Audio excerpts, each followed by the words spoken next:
friends, Jewel back with another super cool astrology video. And I wanted to do something a little bit different and talk about what are some of the most attractive slash hottest aspects in Synastry.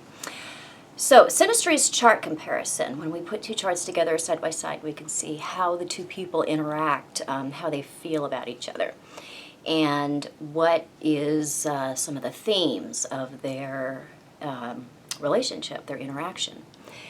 So when we talk about sexual attraction in Synastry, we're usually going to be talking about the Sun in some cases, Venus and Mars, the Moon if it's in certain aspects to other planets like Venus and Mars, or Pluto. Pluto we had looked to as well. And certain houses like the second house, the fifth house, the eighth house, not so much the 12th house. I'm not going to talk much about the 12th house in this video because the 12th house is really not about, it's not a house of hotness. It's not something that, or Neptune doesn't really lead to those, unless you're talking about certain Mars-Neptune contacts. Then we can see that because we can see sexual idealization. But typically the 12th house is where things go to dissipate. So we don't associate it so much with that, that need to connect.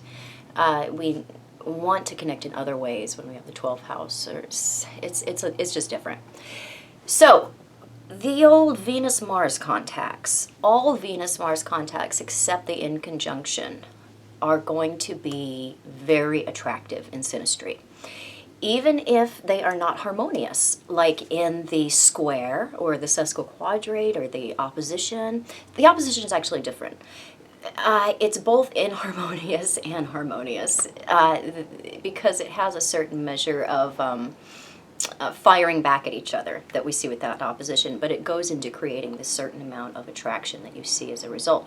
The square is similar in that it's like the repulsion that you feel for each other creates that attraction. So it's very odd. And of course the conjunction is always going to be very attractive because we have a very perfect blending of the energies here. So the timing factor is really good and we tend to be attracted to the same things. So very, very harmonious. Mars-Uranus contacts are also very attractive in Synastry. Venus-Uranus as well, because what they do is they show a quick happening of something. The barriers come down very quickly when we have Uranus involved. So we don't go through the usual formalities or the usual motions that we do with other relationships. So there's a real affinity that's created very quickly that leads us into having dealings with each other very early on in the relationship. So all Mars-Uranus contacts except the in conjunction, and you're going to hear me say that repeatedly throughout all of these aspects that I'm talking about. The in conjunction between sexual and social planets is usually not something that is going to lead two people into a feeling of this is the one that's right for me. Typically we're going to back away from those things unless we have other things going on, and then that's going to take over, and then we're going to have like this weird energy here in this one pocket of our relationship. So the impulse control is not good when we have Mars-Uranus or Venus-Uranus contacts in Synastry, and that is why we start up quickly. And our timing, again, especially with Mars-Uranus, good contacts. The hard contacts, no. We have very much differences in timing and differences in impulses, although we can get involved with each other very quickly. But again, we will tend to back away after a certain amount of time if we don't have other contributing compatible factors in the Synastry and other places. Because we can have things that are not compatible going on in Synastry. And that's the way relationships are in reality. But we have other things that are good. We have other things that work really well, but we have pockets of our relationship that we have to work on, right? And we have pockets of our relationship that are effortless and are great and are exactly what we're looking for. So that's what I'm talking about when I'm talking about balancing factors in synastry. It's about seeing the overall picture and understanding that we're going to have issues between the two of us. And when we don't, we usually don't want those relationships because they don't present us with a challenge or with the opportunity to grow. If we aren't growing, we are regressing. So it's important to consider everything when I do these videos, because you're never going to see one, the larger picture by one aspect. That's impossible. So Moon-Pluto aspects are very attractive. And they can be very sexually attractive to the Pluto person. The Moon person is more tied in at the emotional, visceral level here. But the Pluto always implies 8th house feelings, which are feelings of sexual attraction related to attachment or being able to get something from somebody else and add that to ourself or what we have. So the conjunction is really attractive in synastry and can lead two people into a sexual relationship. The other contexts, not so much. The square, the Moon person usually is a little bit wary. The opposition, the Moon person can be pulled in. There's a somewhat of a repulsion that's often involved in that particular aspect. The quintile works pretty good. People like this one. This is where they are both very much drawn to each other to do a certain amount of work that enhances their ability to connect further on the that emotional, visceral level.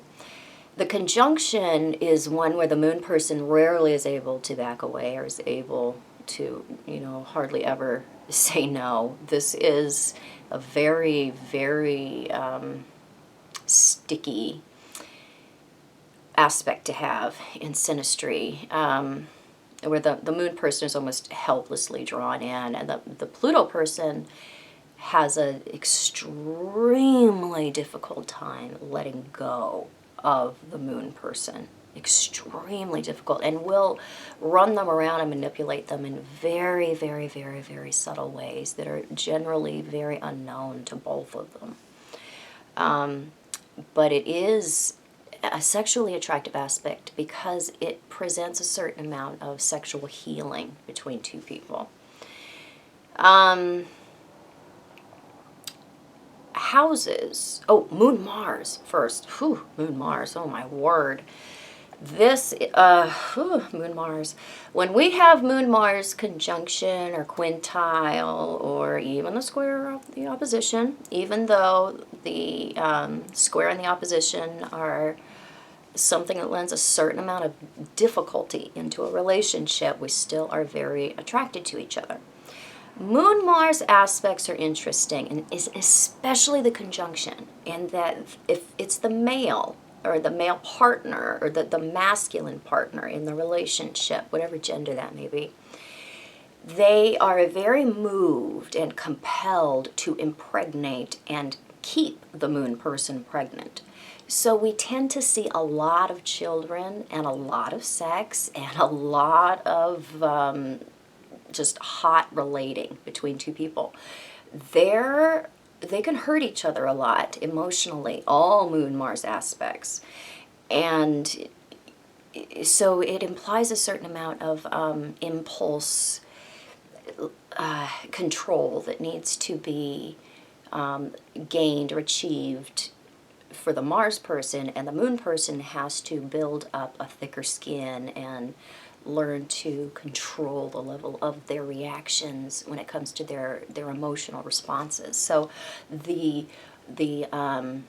aggression factor and the intimacy factor between two people are in a teaching position here. They're teaching each other. Yeah, we're teaching each other.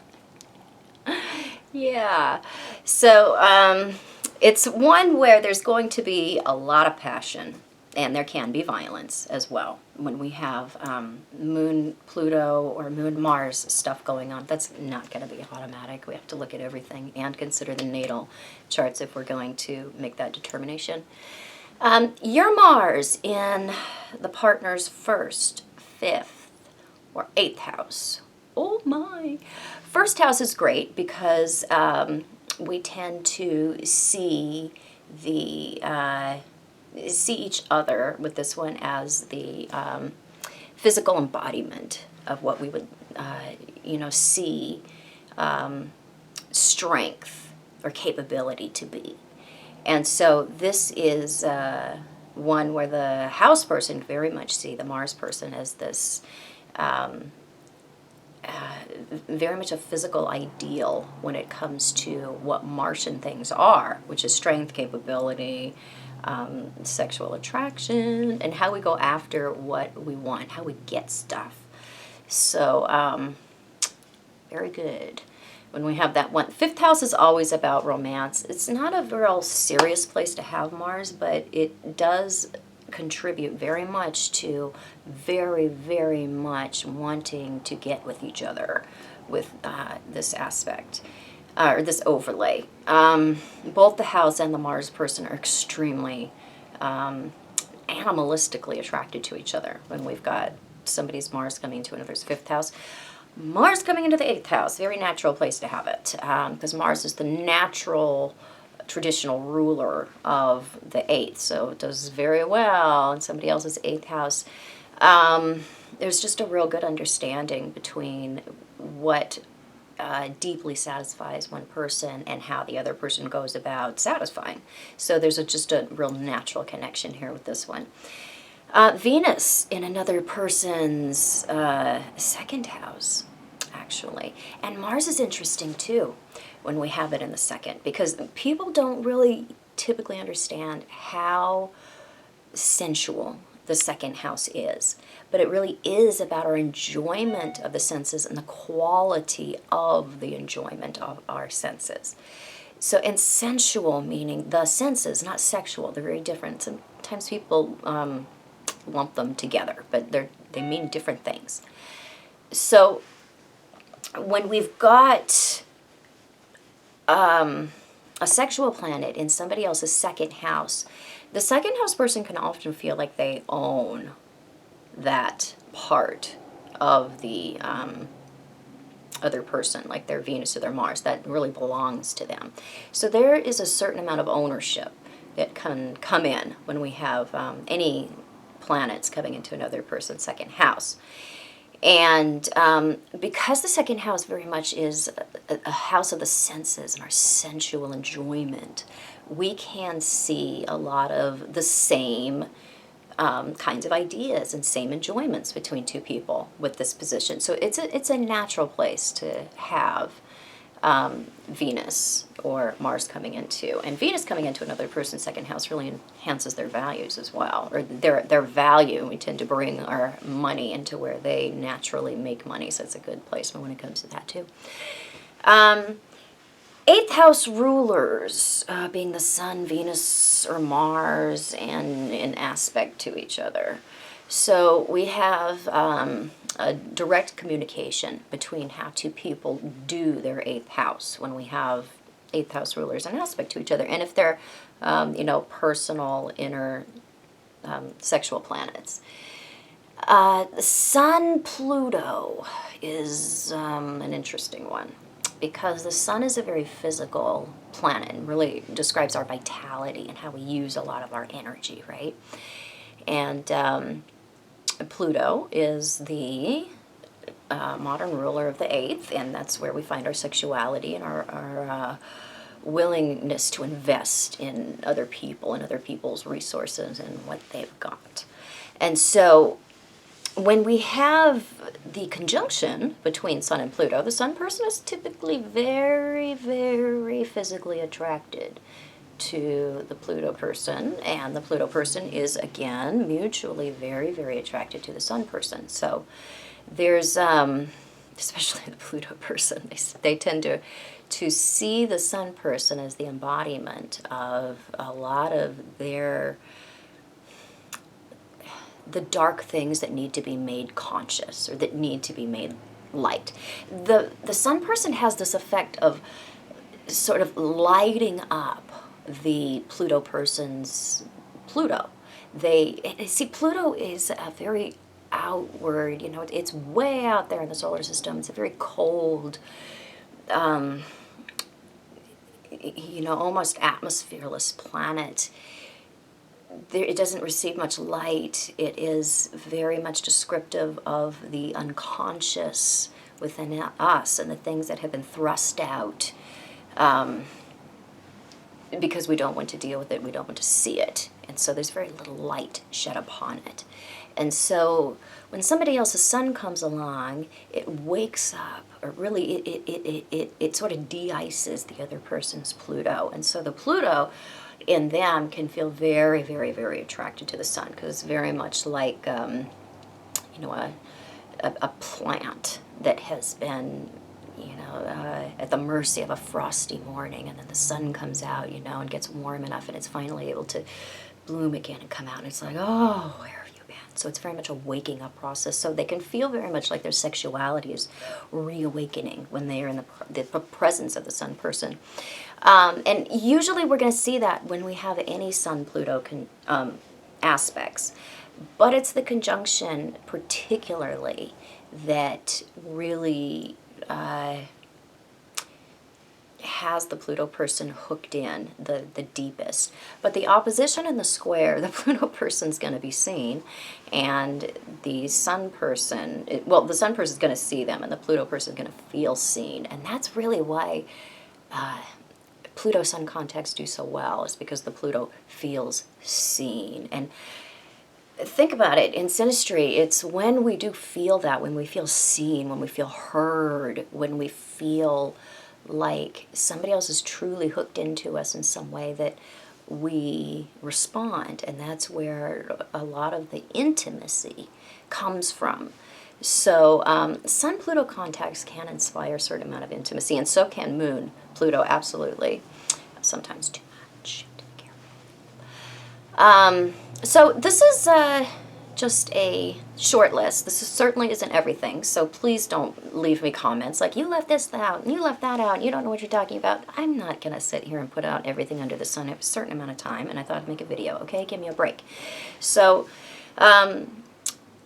Synastry is interesting in that we always have to go back and look at the natal and see what are the strengths of the planets in the natal chart, and then look at Synastry and see, well, how do they relate to each other? Then we can see the bigger deal, and then we go to the composite chart, which is really the last say, or the Davison relationship, really the last word of how the people ultimately blend together. So Synastry is very, very fascinating. And it's something that is definitely worth looking into if you're experiencing issues in your relationship, because it can give you a lot of clues as to where this is coming from and what can be done about it. And also, when we are really very much attracted to somebody, we can sometimes be bowled off our feet and be feeling very different about somebody, and Synastry can give us those insights into where is this coming from. So I hope this was helpful. If it was, please subscribe to my channel. You can find me on the internet at truthandaspectastrology.com, Facebook, Instagram, and other social media at Truth and Aspect Astrology, and Patreon. Please support me over there and help me build my retreat, where I will be doing esoteric teaching and healing with horses and astrology and all sorts of fun stuff over there. And find me on Facebook for the daily astro weather forecasting. And yes, I do private consultation, and I'll be back super soon with more super cool videos. Bye-bye.